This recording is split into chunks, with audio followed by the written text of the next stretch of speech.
देश की कोई भी ऐसा इंसान नहीं है जो इतनी पढ़ाई कर सके। और ये आज से लगभग 115 साल पहले की बातें हैं। 115 साल पहले, 110 साल पहले भर्ती की डिग्री हासिल करना कोई छोटी बात नहीं थी। इनको जगह जगह रोका गया, संस्कृत नहीं पढ़ने दिया जाता था, क्योंकि संस्कृत ही एक ऐसी भाषा थी जिसमें ग्रंथ लिखे हुए थे, जिसमें पता लगाया जा सकता है कि उनमें ऐसी क्या बातें हैं जिससे हमारा जो समाज इतना भेदभाव का शिकार है। जब इनको पढ़ने से रोका गया तो इन्होंने विदेशों में जाकर के पढ़ाई करी। अमेरिका के अंदर, लंदन में जाकर, विदेशों में जाकर के तो बड़ी बड़ी डिग्रियां हासिल करके भारत में आए और अपने समाज का एक दृढ़ संकल्प लिया कि मैंने मेरे समाज की जो गुलामी है, मेरे समाज की जो गरीबी है, मेरे समाज के साथ जो भेदभाव होता है, उसको खत्म करना है।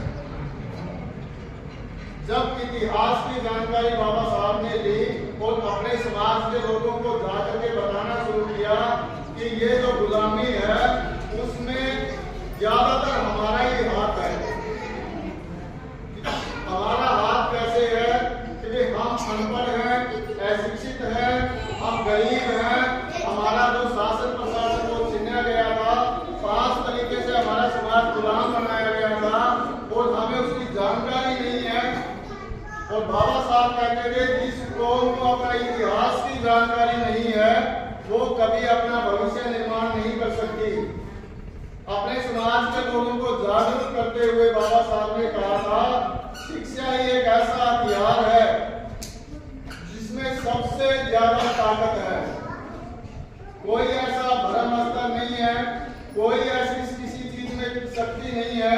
अगर किसी चीज में शक्ति है तो वो शिक्षा के अंदर है।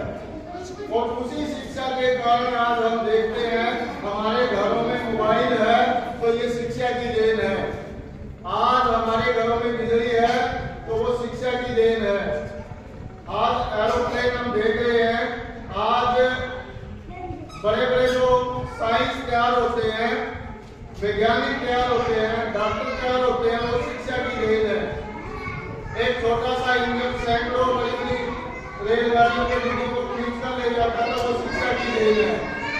तो वो शिक्षा को बाबा साहब, उस शिक्षा को बाबा साहब ने हथियार बनाया और अपनी पूरी जीवन मेहनत की।